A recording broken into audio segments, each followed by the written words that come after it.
함께 하십니다. 하나님 우리 안에 역사하시고 우리의 기도를 통해서 우리의 삶 속에 우리 가정 가운데 이 땅 가운데 역사하신 줄 믿습니다. 하나님의 뜻을 이루어 가신 줄 믿습니다. 오늘은 신앙이란 무엇인가 라는 제목으로 함께 말씀을 보려고 합니다. 히브리서 11장 1절에서 3절까지 말씀입니다. 우리 히브리서 11장 1절에서 3절까지 말씀을 한 목소리로 읽겠습니다. 믿음은 바라는 것들의 실상이요 보이지 않는 것들의 증거니 선진들이 이로써 증거를 얻었느니라. 믿음으로 모든 세계가 하나님의 말씀으로 지어진 줄을 우리가 아나니 보이는 것은 나타난 것으로 말미암아 된 것이 아니니라. 아멘. 여러분, 신앙이란 무엇일까요? 여러분이 생각하는 신앙이란 무엇입니까? 아마 이 질문에 대해서 나름대로 여러 가지 대답들이 있을 것입니다. 그런데 올바른 대답은 성경에 있습니다. 성경에서 신앙의 본이 되는 네 사람의 이야기를 통해서 성경이 말씀하시는 네 가지 차원의 신앙이 무엇인지, 신앙의 본질에 대해서 함께 생각해 보려 합니다. 성경에 가장 먼저 등장한 믿음의 사람, 신앙의 인물이 있습니다. 아벨입니다. 아벨의 신앙은 어떤 신앙이었을까요? 아담과 하와가 범죄하여서 에덴 동산에서 쫓겨난 후에 가인과 아벨을 낳았습니다. 가인과 아벨은 에덴 동산이 아닌 에덴 동산 밖에서 태어난 사람들입니다. 가인과 아벨은 하나님을 보았을까요? 아마 아닐 것입니다. 범죄하기 전 아담과 하와 외에는 이 세상에 하나님을 본 사람은 아무도 없습니다. 가인과 아벨 역시도 우리와 똑같은 죄인이었고 우리와 똑같은 삶의 현실, 하나님을 볼 수도 없고 하나님의 음성을 들을 수 없는 그런 현실을 살아가고 있었습니다. 그들 역시도 하나님을 본 적이 없었습니다. 그렇다면 그들은 어떻게 하나님을 믿었을까요? 그 부모가 들려준 이야기, 아담과 하와를 통해서 하나님을 믿었습니다. 쉽게 말하면 모태신앙이었습니다. 그들은 그 부모인 아담과 하와를 통해서 하나님께서 세상을 창조하신 것과 하나님의 형상으로 우리를 만드신 사실을 알았고, 그 아담과 하와를 통해서 하나님 앞에 어떻게 살아가야 되는지를 배웠던 것입니다. 아담과 하와가 살아가는, 부모가 살아가는 삶을 보면서 하나님 앞에 살아가는 것이 이런 것인가 하는 것을 보고 배웠던 것이죠. 여러분, 그래서 우리가 우리의 자녀들에게 하나님을 증거하는 것이 중요하고 무엇보다도 하나님의 말씀대로 사는 것이 참 중요한 것 같습니다. 그런데 우리가 그렇게 잘 살아간다고 해서 반드시 우리의 자녀들이 하나님을 잘 믿게 되는 것이 아니라는 사실도 우리가 가인과 아벨의 이야기를 통해서 알 수 있습니다. 그래서 혹시 여러분의 자녀들이 이렇게 하나님을 잘 안 믿고 우리는 열심히 믿었는데 좀 우리 자녀들이 말을 좀 잘 안 듣는다고 해서 너무 낙심하지 마시기 바랍니다. 아담과 하와가 하나님을 보았고 하나님을 믿고 살았지만 가인과 아벨의 이야기는 전혀 다른 이야기였거든요. 그렇죠? 창세기 4장의 인류 역사에서 두 번째 비극이 일어납니다. 첫 번째 비극은 아담과 하와가 선악과를 따먹은 이야기입니다. 두 번째 비극 이야기는 가인이 아벨을 죽인 이야기입니다. 형이 동생을 죽이는 비극적인 사건, 끔찍한 일이 일어나게 되었습니다. 왜 가인이 아벨을 죽였습니까? 하나님께서 자신의 재산은 받지 않고 동생 아벨의 재산은 받으셨기 때문에 분노해서, 화가 나서 동생을 죽였습니다. 아무리 그렇다고 해서 동생을 죽이다니 어떻게 그런 일이 일어날 수 있었을까요? 저는 개인적으로 이렇게 생각합니다. 동생 아벨에 대해서 정말 화가 났을 겁니다. 정말 미웠을 거예요. 그런데 정말 죽을 줄 몰랐을 것입니다. 왜냐하면 한 번도 죽음을 본 적이 없어요. 죽음이 뭔지 몰랐습니다. 하나님께서 죽으리라 말씀은 하셨지만 실제로 죽은 사람은 아무도 없거든요. 죽음이라는 것을 본 적이 없었기 때문에 죽음이 무엇인지도 몰랐습니다. 제가 처음 본 죽음은 저희 할머니의 죽음이었습니다. 제 할머니께서 제가 이제 군대 갔다 와서 이렇게 돌아가셨어요. 85세인가 그때 돌아가셨는데, 할머니가 돌아가셨다는 소식 듣고 이제 시골을 내려갔는데 이제 집에서 돌아가셨거든요. 할머니 방에 이렇게 눕혀져 있는데 돌아가신 분을 처음 봤어요. 죽음을 처음 봤어요. 현실감이 없었습니다. 이게 뭐지? 슬프다는 생각도 안 들었어요. 저희 할머니를, 제가 장손이었기 때문에 저를 끔찍히 사랑하셨거든요. 할머니 방에서 같이 자고 이럴 때 그랬었어요. 그런데도 불구하고 할머니가 돌아가셨던 사실이 이렇게 현실감이 없었어요. 이게 뭐지? 이런 생각을 했던 것입니다. 가인도 그랬을 것입니다. 죽음이라는 것이 있다는 얘기는 들었지만, 사람이 죽는다는 얘기는 들었지만 어떻게 죽는지, 죽음이라는 것이 무엇인지를 몰랐습니다. 한 번도 경험해보지 못한 감정이 갑자기 솟아났어요. 분노라는 감정도 한 번도 느껴보지 못했습니다. 아마 조금씩 분노는 했겠죠. 그렇지만 이렇게 큰 분노, 죽이고 싶도록 미운 분노, 이런 분노는 한 번도 경험해보지 못한 것 같습니다. 그 분노에 휩싸여서 무엇으로 쳤는지 모르지만 아벨을 쳤는데, 주먹으로 쳤는지 돌로 쳤는지 모르지만 동생을 쳤는데 갑자기 죽어버린 거예요. 허망하게 죽어버린 것입니다. 인류 역사의 첫 번째 죽음이라는 비극이 일어난 것입니다. 그렇다면 왜 하나님께서는 아벨의 제사는 받으셨는데 가인의 제사는 받지 않았을까요? 창세기 4장 3절에서 5절에 보면 그 이유를 말하고 있습니다. 우리 한번 이 말씀을 같이 읽어볼까요? 시작. 세월이 지난 후에 가인은 땅의 소산으로 제물을 삼아 여호와께 드렸고, 아벨은 자기도 양의 첫 새끼와 그 기름으로 드렸더니 여호와께서 아벨과 그의 제물은 받으셨으나 가인과 그의 제물은 받지 아니하시니라. 가인이 몹시 분하여 안색이 변하니. 가인은 땅의 소산으로 제물을 삼아 제사를 드렸다라고 말합니다. 그런데 이 아벨은 양의 첫 새끼와 그 기름으로 드렸다라고 말합니다. 그런데 하나님께서 가인과 그의 제물은 받지 않으시고 아벨과 그의 제물은 받으셨다는 것입니다. 가인의 제사는 하나님이 원하시지 않는 제사였고, 아벨의 제사는 하나님의 마음에 합한 제사였다는 것입니다. 그렇다면 아벨은 어떻게 하나님의 마음에 합한 제사를 드릴 수 있었을까요? 어떻게 양의 첫 새끼와 그 기름으로 드리는 이런 제사를 드릴 수 있었을까요? 그 부모를 통해서 배운 대로 했던 것입니다. 아담과 하와가 매년 드리는 예배였던 것이죠. 3절에 보면 세월이 지난 후에라고 말하는데, 이 말의 원어적인 의미는 때가 차서, 추수 때가 되어서, 이 가인과 아벨이 이제 독립적인 한 사람이 되어서 자신의 예배가 드릴 때가 되어서 라고 말하는 것이죠. 그런 때를 말하는 것입니다.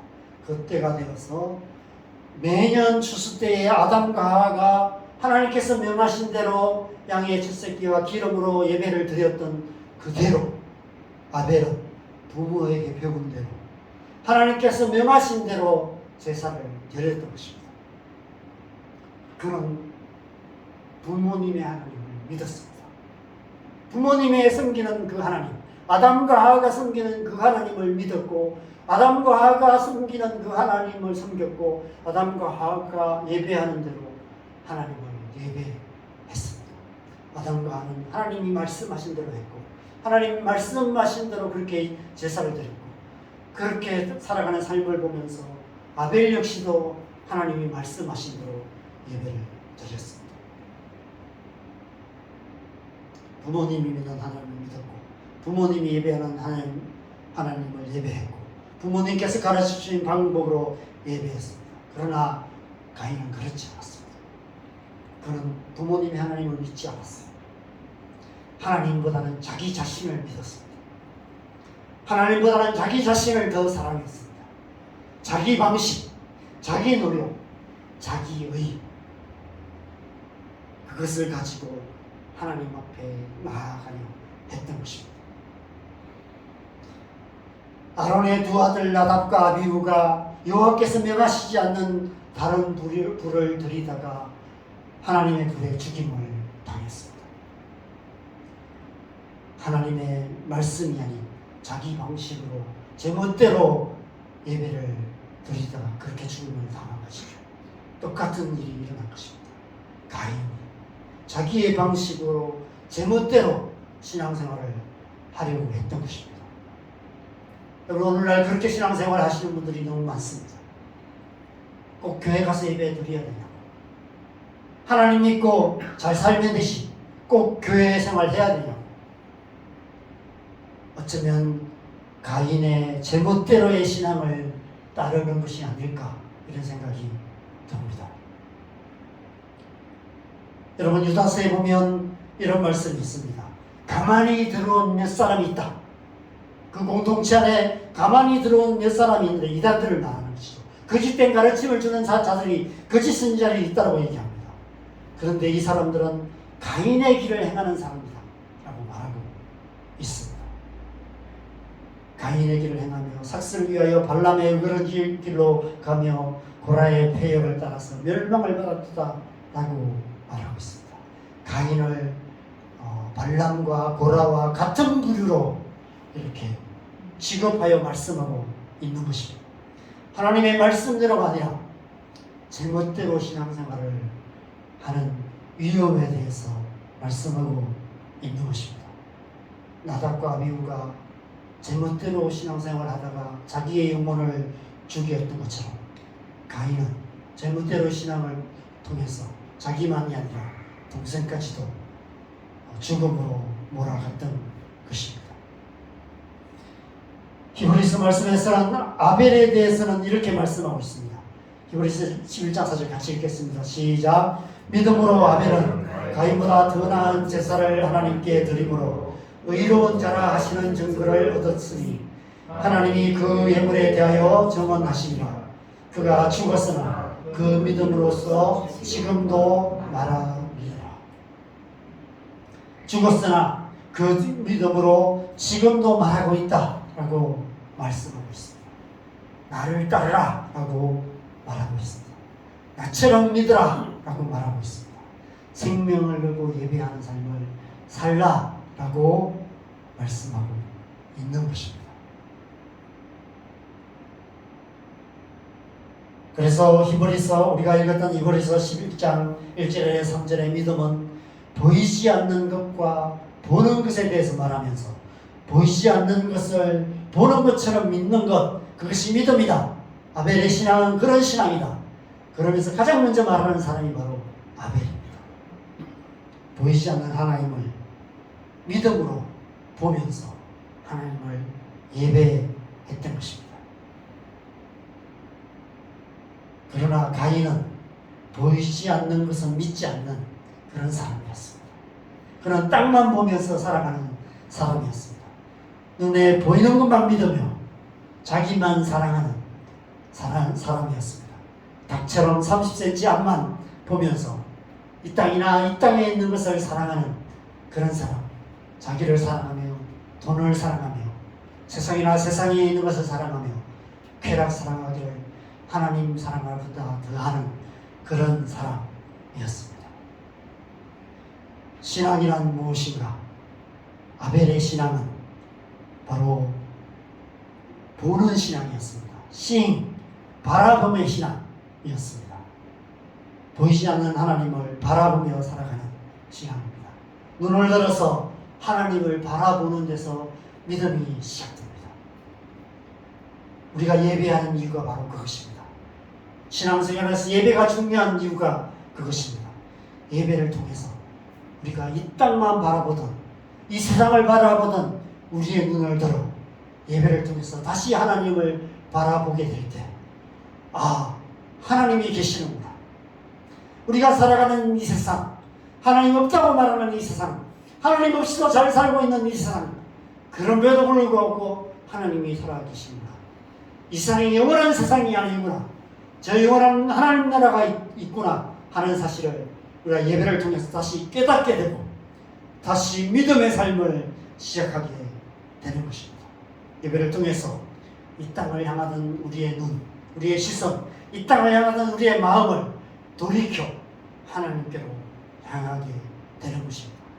다시 하나님을 바라보는 것, 그것이 예배의 신앙이고 그것이 아벨의 신앙인 것입니다. 신앙이란 무엇인가? 첫 번째는 예배하는 신앙입니다. 믿음의 눈을 들어 하나님을 예배하는 신앙, 그것이 바로 신앙인 것이죠. 그것이 신앙의 출발점인 것입니다. 우리가 그렇게 하나님을 바라보기 시작할 때 우리 안에 믿음이 싹트고 자라나게 되는 것입니다. 여러분의 신앙이 예배의 신앙이 되시기를 바랍니다. 두 번째 신앙이란 무엇인가? 두 번째 사람은 에녹입니다. 에녹의 신앙. 에녹의 신앙은 어떤 신앙이었을까요?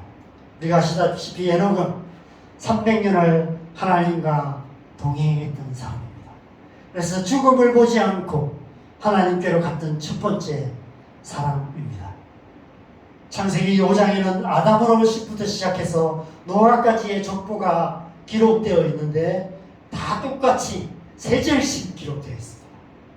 몇 세에 누구를 낳았고 몇 세까지 살다가 몇 세에 죽었더라. 다 똑같이 태어나서 살다가 죽었다. 태어나서 살다가 죽었다. 우리의 인생 기록과 똑같아요. 우리의 족보와 똑같습니다. 몇 년도에 태어나서 몇 년을 살다가 몇 년도에 죽었다. 이게 우리의 인생입니다.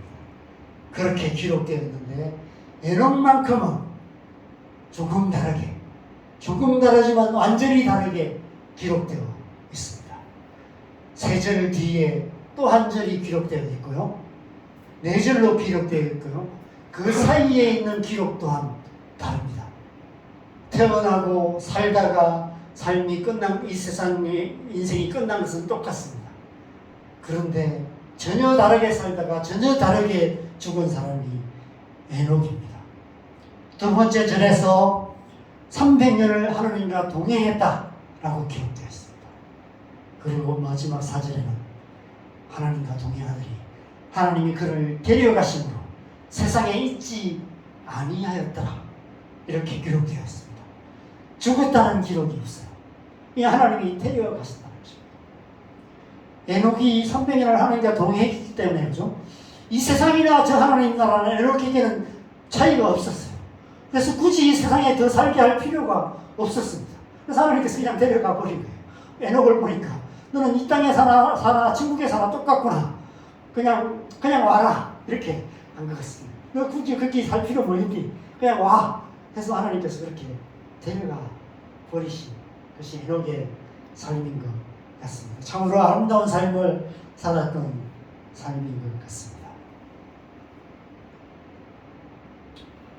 그런데 여러분, 성경의 기록을 보면, 그죠? 성경의 기록상으로 보면 에녹이 아담의 7세손이에요. 아담을 일대로 하면 셈, 에노스, 게난, 마할랄렐, 야렛, 에녹, 이렇게 해서 7대가 됩니다.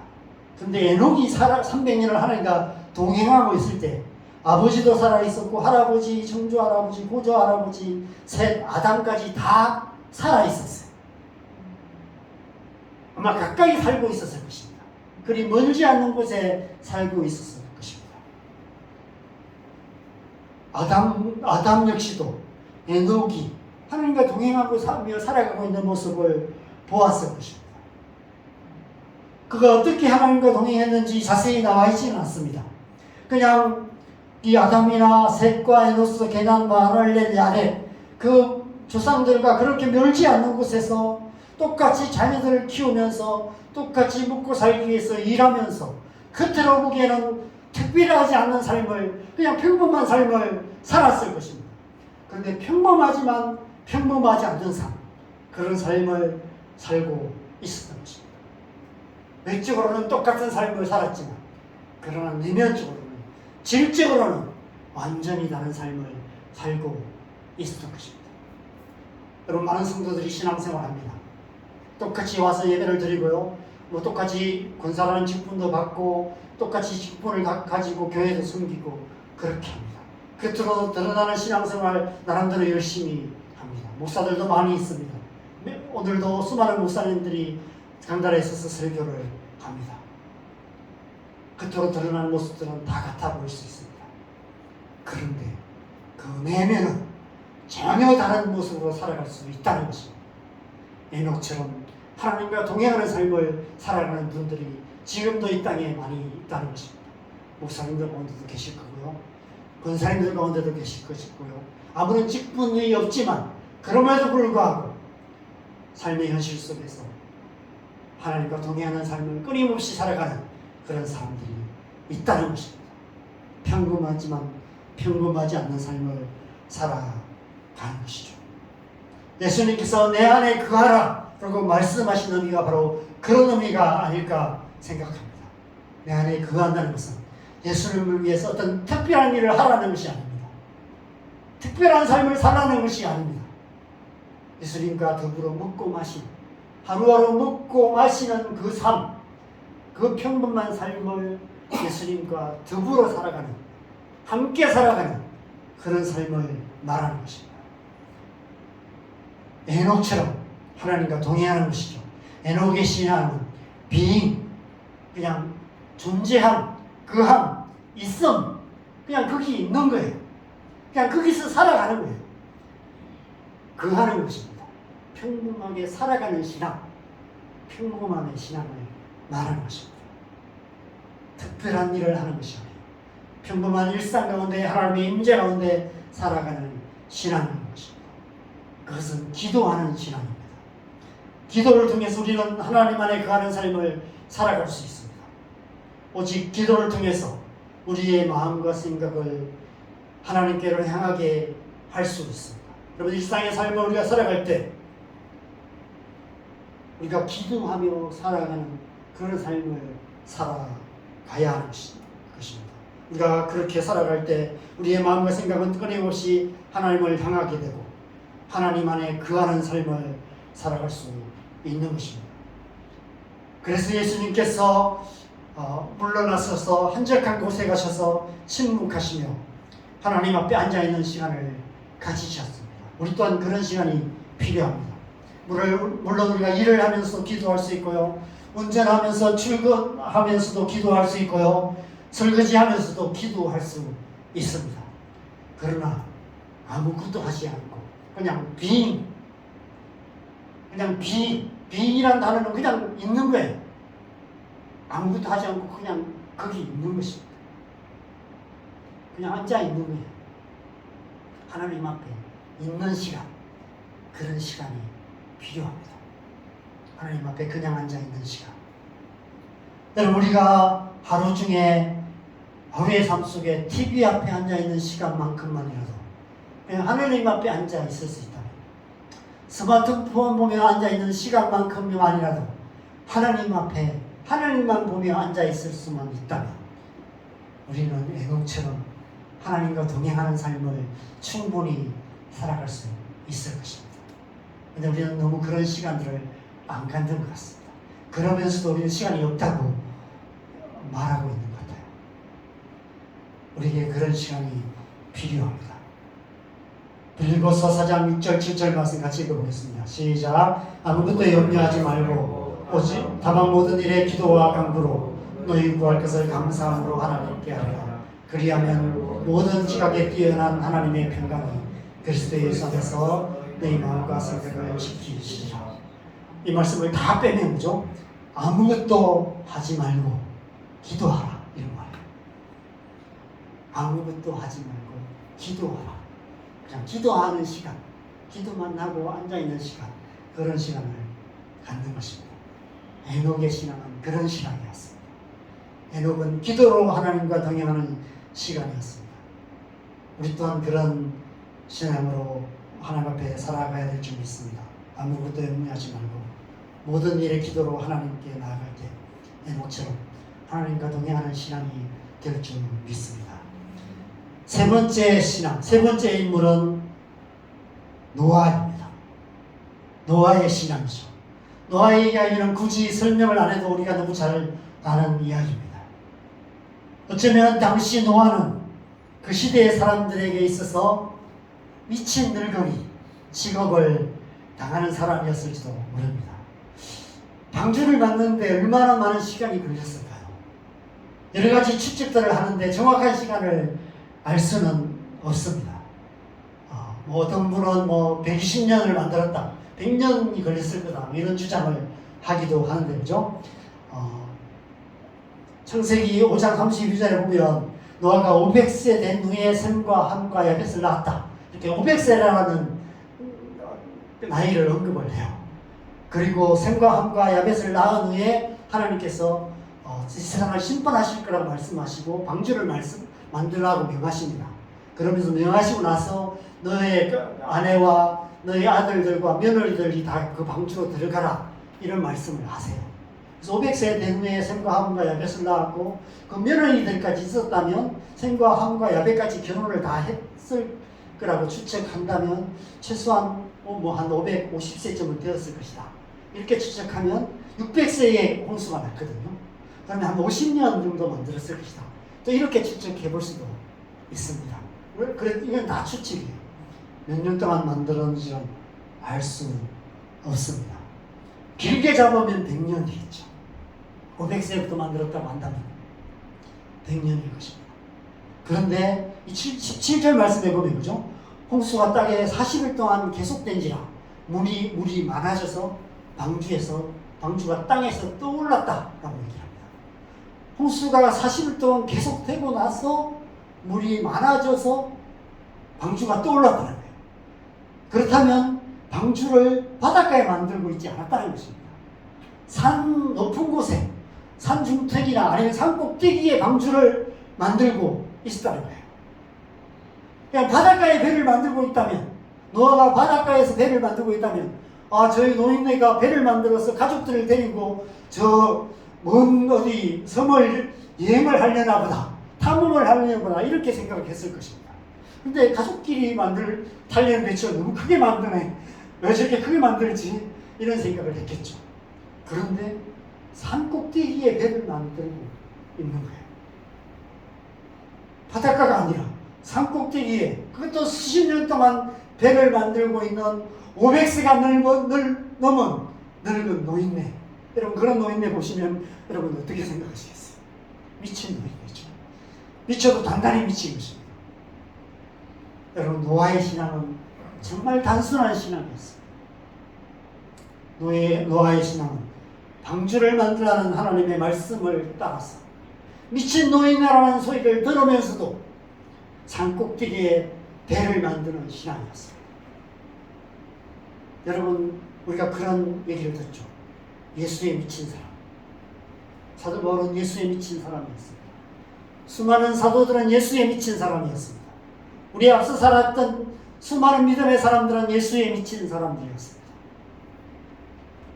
여러분, 하나님 앞에 막 손들고 예배하는 그 기도원에서 막 기도하는 모습들을 TV에 보여주면 세상 사람들, 그 사람들 보면 뭐라고 얘기합니까? 저 사람들 미친 사람 같아요. 누가 봐도 미친 사람 같아요. 그렇죠?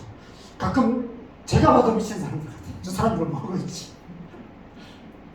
막 손들고 하나님 막 예배한다고 손들고 있는 사람, 그런 걸 보면 정말 미친 사람 같습니다.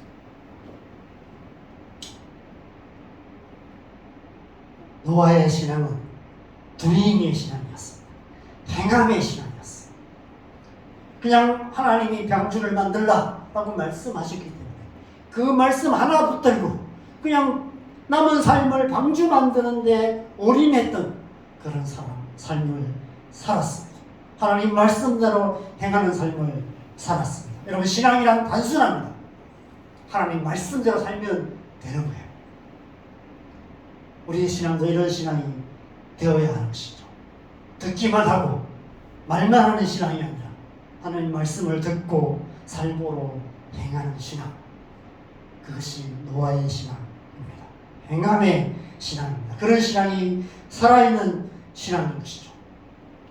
모두가 홍수로 멸망했을 때 하나님의 말씀을 듣고 행했던 노아는 살았습니다. 우리의 신앙이 그런 신앙이 되어야 하는 이유가 그 때문입니다. 우리가 하나님 말씀을 묵상하는 이유가 바로 그 때문이죠. 하나님 말씀을 묵상하고 그 말씀대로 살아가는 삶을 하루하루 살아가는 것이죠. 오늘 아침에 내게 주신 말씀 붙들고 그 말씀을 행하며 살아가는 그 하루하루의 삶이 노아의 삶, 노아와 같은 믿음의 삶, 두잉의 삶, 행함의 삶인 것이죠. 저와 여러분의 삶이 그런 삶, 그런 살아있는 신앙 되기를 바랍니다. 마지막 네 번째는 아브라함의 신앙입니다. 믿음의 조상 아브라함, 아벨의 신앙과 에녹의 신앙과 노아의 신앙, 바라붐의 신앙, 그함의 신앙, 행함의 신앙, 시잉, 비잉, 두잉, 이 신앙이 다 합쳐져서 아브라함의 신앙이 됩니다. 여러분, 아브라함의 신앙은 어떤 신앙일까요? 창세기 22장 1절 말씀 같이 읽겠습니다. 시작. 여호와께서 아브라함에게 이르시되 너는 너의 고향과 친척과 아버지의 집을 떠나 내가 내게 보여줄 땅으로 가라. 떠나라, 가라 라고 말씀하십니다. 그래서 아브라함은 떠났고요, 갔습니다. 아브라함이 하나님을 바라보고 하나님이 보았을 때 하나님께서 말씀하셨고 하나님이 말씀하셨을 때 말씀을 따라서 떠났고 가라고 하신 곳으로 갔습니다. 그래서 히브리서 11장 8절에는 이렇게 말씀합니다. 같이 읽겠습니다. 시작. 믿음으로 아브라함은 부르심을 받았을 때에 순종하여 장래의 유업으로 받을 땅에 나아갈새 갈 바를 알지 못하고 나아갔으며, 갈 바를 알지 못하고 갔다라고 말합니다. 믿음으로 가는 신앙, 그것이 아브라함의 신앙이었습니다. 그래서 아브라함의 신앙은 고잉, 가는 신앙입니다. 나아가는 신앙입니다. 하나님이 말씀하신 곳으로 가는 것입니다. 그곳이 어디든 하나님이 말씀하시는 곳, 하나님이 인도하시는 그곳, 우리가 찬양을 하죠. 주의 인도하심 따라 어디든지 가겠다라고 우리가 찬양하는 그것입니다. 그래서 수많은 선교사님들이 그 땅으로 가는 거예요. 하나님이 거기 가라고 말씀하셨기 때문에 그곳으로 가는 것입니다. 하나님께서 인도하시면 그곳으로 가서 하나님께서 있으라는 곳에 그곳에 있으면서 하나님이 하라고 하신 그 일을 행하는 것입니다. 그래서 아브라함의 신앙은 사명의 신앙입니다.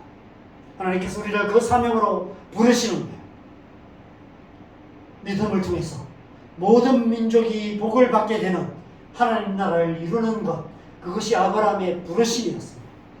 그래서 하나님께서 아브라함을 부르셨고 말씀하셨고 보내셨습니다. 그래서 아브라함은 그곳으로 갔고 마침내 갈 바를 알지 못하면서 갔지만 마침내 그 가나안 땅으로 갔다라고 말씀하고 있습니다. 여러분, 저와 여러분은 믿음의 조상 아브라함의 자손입니다. 저와 여러분이 아브라함의 자손이라는 것은 저와 여러분 또한 하나님의 부르심을 받은 사람들이라는 것입니다. 저도 이 부르심을 받았던 때가 있습니다. 본토지적 아비집을 떠나라는 이 아브라함의 부르심 때문에 제가 고민을 했습니다. 직장을 가야 되나 사역을 해야 되나 고민하는데 이 말씀이 계속해서 부딪혔어요. 제가 이 말씀 붙들고 1년 반을 실험하다가 결국 부르심을 따르기로 결정을 했습니다. 그래서 제가 사역자로의 삶을 살아가기 시작했던 것이죠. 우리 모두는 하나님 나라를 위한 부르심을 받은 사명자들입니다. 다양한 사명들이 있겠죠. 저는 전임 사역자로 부르심을 받았습니다. 어떤 사람들은 직장으로 부르심을 받기도 하고요. 어떤 사람들은 어떤 봉사하는 일로 부르심을 받기도 하고요. 어떤 사람들은 어떤 열방으로 부르심을 받기도 합니다. 다양한 부르심이 있습니다. 그러나 그 부르심을 받은 그곳에서 우리가 하나님과 동행하며 하나님의 말씀대로 살아갈 때 그곳에 하나님의 나라가 이루어지게 되는 것입니다. 믿음을 통해서 하나님 나라를 이루어가는 것, 그것이 우리의 부르심인 것이죠.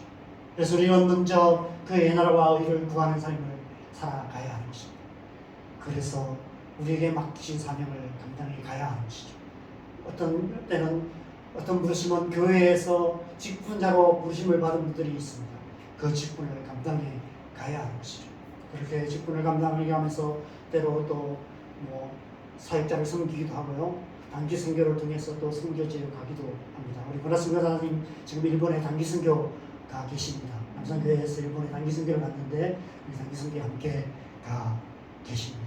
그 선교하시는 사진을 보내왔습니다. 거기서도 열심히 금요기도 하고 있다고 금요기도 하시는 사진을 보내왔습니다. 일정이 남다르신 분이신 것 같습니다. 우리 또한 그렇게 살아가야 될 줄 믿습니다. 하나님의 부르심을 따라서 우리를 보내신 그곳에서 우리가 하나님 부르심 따라 살아갈 때 그곳에 하나님 나라가 이루어지게 될 줄 믿습니다.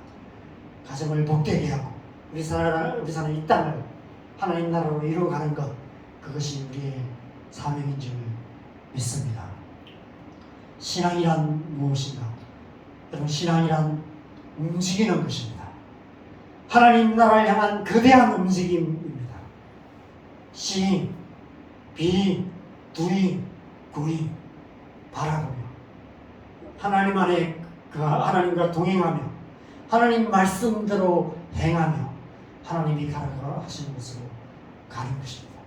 그곳에서 또한 그렇게 살아가는 거예요. 하나님을 예배하며 기도하며 하나님 말씀대로 행함으로 하나님의 주신 사명을 이루어가는 것입니다. 이것이 신앙입니다. 그림으로 설명하면 이렇게 설명할 수 있습니다. 우리는 이 세상에서 하나님 나라를 향해서 가는 것입니다. 신앙이라는 것이죠. 삼각형은 우리의 신앙입니다. 우리가 신앙생활을 통해서 이 세상에서 하나님 나라를 향해 나아갑니다. 좌로나 우로나 치우치지 말아야 합니다. 성경에 좌로나 우로나 치우친다는 것은 좀 약간 신앙의 색깔을 말하는 게 아니에요. 어떤 신앙은 뭔가 말씀 중심의 신앙도 있고요. 어떤 신앙은 기도 중심의 신앙도 있습니다. 어떤 교회는 정말 그냥 말씀만 하는 교회도 있고, 어떤 교회는 기도만 강조해서 뜨겁게 찬양하고 방언하고 이런 교회도 있습니다. 그것을 말하는 게 아니에요. 좌로나 친다는 것은 고속도로를 말하면 인터체인지를 통해서 딴 길로 새는 것을 말해요. 여기서 이 그림에서 좌로 세면 어디로 갈까요? 세상으로 다시 돌아가는 거예요. 신앙생활을 잘하다가 세상을 사랑하는 마음에 사로잡혀서 세상 욕심에 사로잡혀서 다시 세상으로 되돌아가 버리지 말라는 것입니다. 우로 치우면 뭘까요? 자기를 사랑하는 마음에 사로잡혀서 교만한 마음 때문에 딴 길로 세면 이단이 되는 거예요. 끝이 달라져요. 가기는 가는데 끝이 다른 것, 그것이 이단이 되는 것입니다. 좌로나 우로나 치지 않고 하나님 나라를 향해서 힘있게 달려가는 것, 그것이 신앙입니다. 그러기 위해서는 먼저 예배하는 것입니다. 예배하는 삶. 예배를 통해서 우리의 마음과 생각을 온전히 하나님께로 향하게 해야 하는 것입니다. 하나님을 바라봐야 하는 것이죠. 예배가 신앙의 출발점입니다. 그래서 예배 생활이 중요합니다. 교회에서 함께 예배하는 것. 예배를 통해서 하나님을 만나고 예배를 통해서 하나님을 바라보기 시작할 때 거기서 신앙이 시작되는 것입니다. 기도해야 합니다.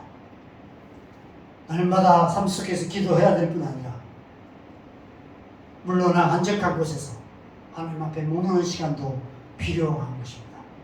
행함 이전에 하나님 안에 거하는 시간이 필요한 것입니다. 삶의 모든 순간을 기도로 하나님과 동행하는 삶을 살아가는 것이 중요한 것입니다. 그리고 하나님의 말씀을 주야로 묵상해야 합니다. 그리고 하나님의 말씀을 따라 행하는 삶을 살아가야 합니다. 우리가 성경을 읽고 묵상하는 이유가 바로 그 때문인 것이죠. 하나님 말씀을 많이 알기 위해서가 아니라 하나님 말씀대로 살아가기 위해서인 것입니다. 행함의 신앙이 되어야 하는 것이죠. 그래서 우리의 삶에, 우리의 가정에, 이 땅에, 그리고 온 땅과 열방에 하나님 나라를 이루어 가야 하는 것입니다. 하나님 나라를 향해서 나아가는 신앙이 되어야 하는 것이죠. 그래서 이 땅에 하나님 나라를 이루어가는 사명을 감당해 가야 하는 것입니다. 그것이 신앙입니다. 날마다 하나님께로 더 가까이 나아가는 움직이는 신앙, 그것이 참된 신앙인 것입니다. 저와 여러분의 신앙이 그런 신앙 되기를 바랍니다. 이 그림을 잘 기억하시기를 바랍니다. 우리가 평범한 일상의 삶을 살아가지만 우리의 중심은 이런 신앙으로 끊임없이 하나님 나라를 향해서 나아가는 그런 신앙 되시기를 주님의 이름으로 간절히 축원합니다. 우리 함께 찬양하겠습니다. 우리 이 찬양 함께 하겠습니다. 나의 영원하신 기업, 이 찬양 함께하고 기도하는 시간 갖겠습니다.